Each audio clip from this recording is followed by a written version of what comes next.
This is the EMS Research Vlog and Podcast, where we talk about the research-related issues that matter to those who work or study in the area of emergency medical services.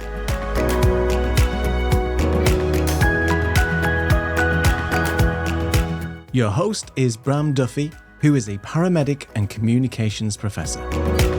Welcome to the show today. This is the episode I call the Research Roundup.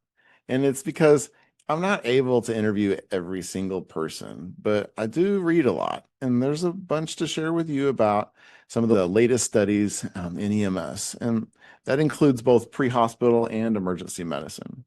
So, hey, I'm your host, and today we have a packed episode. We're going to navigate a wide range of topics, from operational realities of our work on the streets and also in the air. And then we'll talk some about systems level challenges, technological advancements, and things that are changing in our field. All of these studies are super recent, and so let's get started. I want to talk about a topic that hits close to home for every provider, and it's our own well-being and the culture of our workplaces. A study in the International Journal of Environmental Research and Public Health came out called "Why Do Emergency Medical Services Employees Not Seek Organizational Help for Mental Health Support?" And it looked at why so many of us don't use the mental health services that our agencies might put out to offer us. And the findings point to a culture of machismo and sometimes stigma, along with a perception that support programs are more about organizational obligation instead of genuine care. The review suggests that for support to be effective, it needs to be person-centered. And organizations have to actively normalize its use. And that would be what creates a culture where asking for help is seen as a strength and not seen as a weakness. This cultural component directly impacts retention. You know, another paper in the International Journal of Environmental Research and Public Health came out called "Association Between Organizational Culture and EMS Clinician Turnover." They surveyed over 30,000 EMS clinicians, and it found that agencies with a hierarchy were able to be more rigid. Those top-down structures had a significantly higher rate of clinicians that intended to leave their jobs. And so in contrast, a clan kind of culture, which are more collaborative and supportive, were associated with better retention. So what that research highlights is this critical message for agency leadership that says, hey, building a supportive, team-oriented environment is not just nice to have. It's a core strategy for retaining a workforce. Right now, the professional landscape is evolving, and a qualitative study in the BMC Health Services Research journal called "Barriers to Paramedic Professionalism" came out as a qualitative inquiry across UK, Canada, Australia, USA, and the Republic of Ireland. And this found that common struggles across cultures are present in these developed healthcare systems. So paramedics are seeking recognition as integrated healthcare professionals, but at the same time face barriers like outdated legislation, inconsistent regulation, and the lack of funding, and system integration problems. While the pandemic temporarily put a spotlight on our capabilities, that same momentum has faded. And so the study calls for a targeted policy reform and investment in education and leadership to solidify our role in the healthcare ecosystem. Another review that I wanted to share came out in Applied Ergonomics, and the title of the article was "Proliferating Paramedic Job Tasks, Injuries, and Physical Fitness." And it gives us this stark reminder of the physical toll of our work. The study confirms what many of us feel like in our bones, which is that musculoskeletal injuries, especially to the back, are completely rampant. This is something that comes from handling stretchers and patient extractions, and these are some of the most strenuous tasks. Interestingly, the review highlighted physical fitness differences, with male paramedics generally showing more strength but less flexibility than their female counterparts. And then older paramedics show declines in both.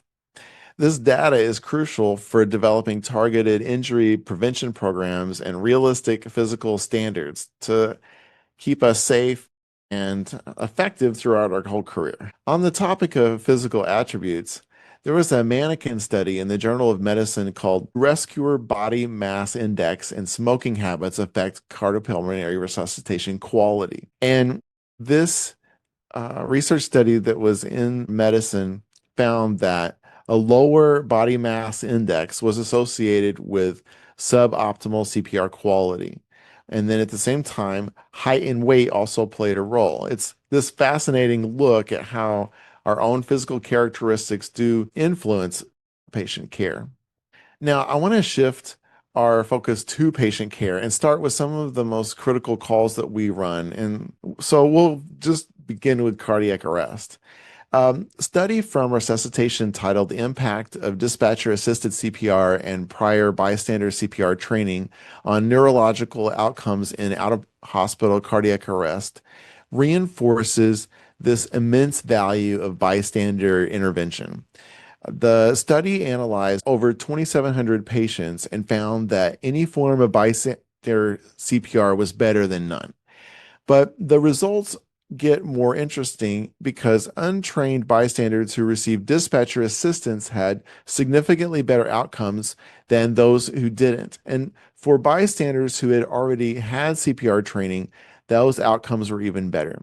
So, especially when they acted without dispatcher assistance, and that suggests that their confidence and skill really paid off there. And the takeaway is clear. Dispatcher assisted CPR is a powerful tool. It's something that complements instead of just replaces the need for widespread public CPR education. So we need both. Once we're on scene, what we do matters immensely. And so a study in the Journal of Emergency Medicine called Should Anything Else Be Done Besides Pre-Hospital CPR? The Role of CPR and Pre-Hospital Interventions After Traumatic Cardiac Arrest. This was something that a research study that looked at adult traumatic cardiac arrest patients who received pre-hospital CPR.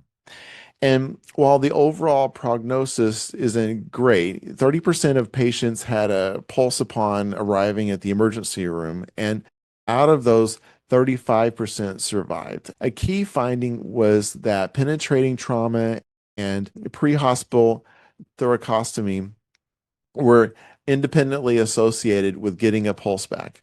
So this suggests that for certain traumatic cardiac arrest patients, it's just that aggressive interventions that aim at those reversible causes like tension pneumothorax can be life-saving. And that means that it has to be a consideration for us on scene. I want to talk about the resuscitation timing because I found an article in the International Emergency Nursing Journal called The Relationship Between Intervention and Transport Times in Pre-Hospital Emergency Medical Services and Resuscitation Success. And what they did was retrospectively analyzed about 3,000 cardiac arrest cases, and it found that the average on-scene intervention time was about 18 minutes. And that's interesting because the study found that there was not a statistically significant difference in successful resuscitation outcomes based on the duration of on-scene intervention or transport times. So while this might seem counterintuitive, it also underscores that for witness cardiac arrest, our interventions are generally completed within about a 20-minute window. And a time frame often associated with better neurological outcomes for survivors is that kind of window. The specific rhythm during the arrest also tells a critical story. A post hoc analysis of the Prague out of hospital cardiac arrest study published in Critical Care Medicine under the title Cardiac Rhythm Conversions and the Outcome in Refractory Out of Hospital Cardiac Arrest This is something that provides some pretty fascinating insights. It confirmed that patients with an initial ventricular fibrillation rhythm who achieved and sustained ROSC had the best outcomes. But for patients with refractory VFib who only had an intermittent ROSC, then the invasive approach with early transport so that they could get to EPCR, also known to many as ECMO, that was more successful. So, what's the most sober finding? Well, the presence of a systole at any point during the resuscitation was a strong predictor of a poor outcome, regardless of the initial rhythm. Finally, on the pharmacology front, two studies in resuscitation looked at pre-hospital medications for the suspected acute cardiac patients. The first, pre-hospital antiplatelet therapy in patients with out-of-hospital cardiac arrest suspected of acute coronary syndrome. This is something that found that giving aspirin before hospital arrival did not improve a 30-day survival or reduce major adverse cardiac events in the out-of-hospital cardiac arrest patients. While it was found to be safe, it didn't seem to offer a clear benefit in this specific group. Similarly, a study in clinical research in cardiology was titled Pre-Hospital Admission of Heparin in Patients with Suspected Non-ST Segment Elevation, Acute Coronary Syndrome. This study questioned the routine use of pre-hospital heparin. So, after comparing over 1,200 patients, the researchers found no significant difference in 30-day or 1 year mortality between those who received heparin in the field and those who didn't. So, both studies suggested that we may need to refine our protocols and perhaps reserve these treatments pending further in-hospital assessment. Technology, particularly artificial intelligence and machine learning, is poised to revolutionize our field.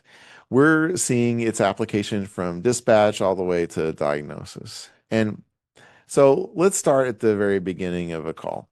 A study in the American Journal of Emergency Medicine titled Use of a Large Language Model for Ambulance Dispatch and Triage explored whether AI could prioritize ambulance requests.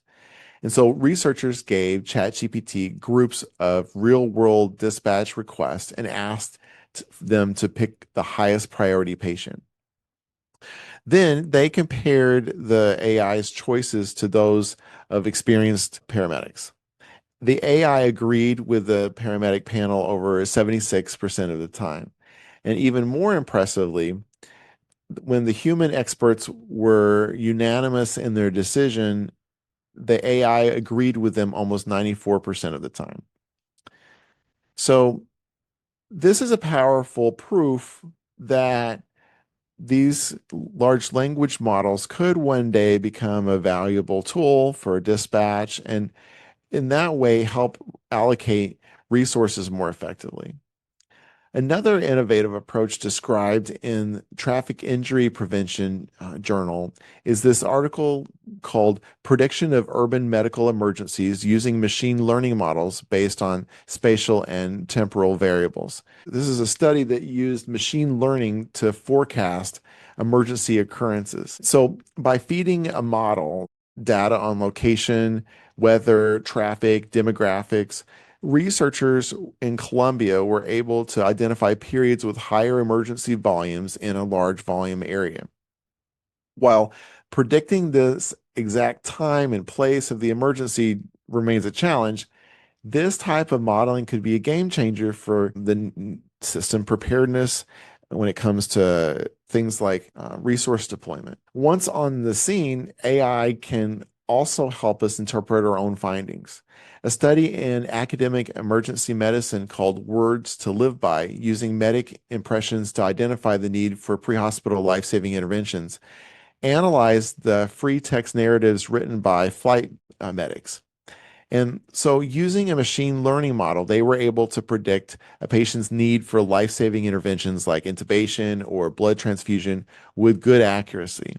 And that was just from the words used in the initial impression. So, words like unresponsive or hemorrhage. These are things that were highly predictive of for the technology. And this technology could one day be integrated, of course, with voice to text systems and do other things that would help us with real-time decision support based on our initial thoughts. On the hardwire side, a study in bioengineering titled Enhancing Trauma Care, Machine Learning Based Analysis for Estimating Blood Volume During Hemorrhage and Resuscitation shows some pretty incredible promise. So, researchers developed a machine learning model that could accurately estimate a patient's percentage of blood loss just by analyzing the waveform from a standard sensor. And so, the same one that comes out of our pulse oximetries. What's cool is that this could provide a non-invasive, real-time way to track hemorrhage and also guide resuscitation in the field. Obviously, that would be a major step forward in trauma care. We're seeing even new diagnostic possibilities. A study in medical engineering and physics titled Can We Identify Stroke Subtype Without Imaging? A Multidimensional Analysis is a study that explored a non-imaging approach to differentiate ischemic versus hemorrhagic strokes. And what they did was analyze 67 different parameters, including blood pressure, cerebral hemodynamics, and a model was able to distinguish between the two different types of stroke with high accuracy in a small group of patients. While it's early days right now, this points towards a future where we might be able to identify stroke subtypes in the field, and that is going to allow for more targeted care, right, from the moment that we arrive. So, also speaking of stroke, a feasibility study in PLOS1 called the Feasibility of Recording EEG in the Ambulance Using Portable Wireless EEG Recording System showed that it's possible to get adequate quality EEG recordings in a moving ambulance using simple forehead electrodes. And so this is another tool that we know is something that could help with pre-hospital stroke triage. A narrative review in the Archives of Academic Emergency Medicine entitled Current Applications, Challenges, and Future Directions of Artificial Intelligence in Emergency Medicine sums it all up. AI has potential to impact everything from triage and diagnosis to outcome prediction. But the authors caution that most of its research is retrospective. So we need, of course, more robust randomized controlled trials to truly understand the value of these tools in the chaotic reality of what we see in emergency medicine. Equity in care is a cornerstone of our profession, but several recent studies highlight concerning disparities in how emergency services are delivered. A major study in JAMA Network Open called Racial and Socioeconomical Disparities in California Ambulance Patient Offload Times analyzed nearly 6 million ambulance offloads in California. And the findings were stark. The single factor most significantly associated with longer offload times was the proportion of Black residents in a community. And this represents tangible barriers to timely emergency care for entire communities. The disparities also were found in a study in JAMA surgery called Racial and Ethnic Disparities in the Use of Helicopter Transport After Severe Trauma in the U.S. And it looked at over 340,000 severe trauma patients and found that Black and Asian patients were significantly less likely to be transported by helicopter as compared to white patients. This was particularly when folks were treated at level 1 trauma centers. This is important because the study also confirmed that helicopter transport was associated with a lower risk of mortality.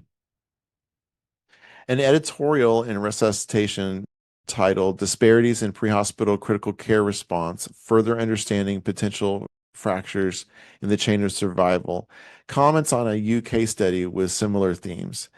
And that study found that patients in more affluent kind of neighborhoods were more likely to receive response from pre-hospital critical care team, especially a physician-led one for their area. And so it also found that female patients were less likely to receive that kind of robust response. These studies collectively paint a troubling picture because it reveals that we do have systemic biases that are present in some systems.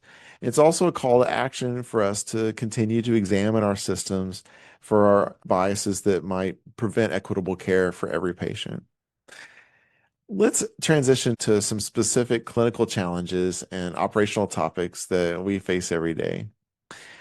Patient refusals are a high risk area for all of us. And an article in JACEP Open titled High Risk Patient Refusals in the Pre-Hospital Setting, Clinical and Legal Considerations tackles this head on. It reminds us that when a patient with a suspected life-threatening condition refuses care, the legal and the medical risks skyrocket. And the authors strongly recommend that EMS systems develop standardized policies for these situations and also involve legal counsel. They advocate for using checklists, quick references, and having a low threshold to call for online medical control. And these aren't just calls to document well. They are complex procedures that require deliberate and robust kinds of quality improvement review. So, what about managing agitated patients? Well, a retrospective study in the Annals of Emergency Medicine came out called A Comparison of Ketamine to Midazolam in the Management of Acute Behavioral Disturbance in the Out-of-Hospital Setting. This study compared these two common medicines, and in a cohort of nearly 400 patients, the study found no significance in the difference in the need for advanced airway management between patients who received ketamine and those who received midazolam. So rates of intubation in the emergency room and also mortality were similar. So this suggests that in this particular system, both medicines are viable options without one really posing a greater risk of respiratory compromise than the other. And then we ask, what about pain management? A nationwide registry study from Sweden was published in the Scandinavian Journal of Trauma. Under the title Pain Assessment and Management of Adult Patients in Swedish EMS, a nationwide registry study revealed some significant gaps. In over 394,000 EMS calls for pain-related conditions, pain intensity was only formally recorded in about 24% of the cases. And then analgesics were administered in just over 27%. So this points to a widespread lack of systemic pain assessment and management, putting many patients that might be at risk for suffering. We've covered a tremendous amount of ground today, from the culture at our stations and the physical demands of our job to the systematic inequalities that may be seen in patient care, and even talked about AI. We looked at interventions that happen in cardiac arrest, trauma, behavioral emergencies, and even questioned and talked about some longstanding practices. The common thread to all of this research is we really do strive to do better, to be safer, to be more effective, to be more efficient, and be more equitable.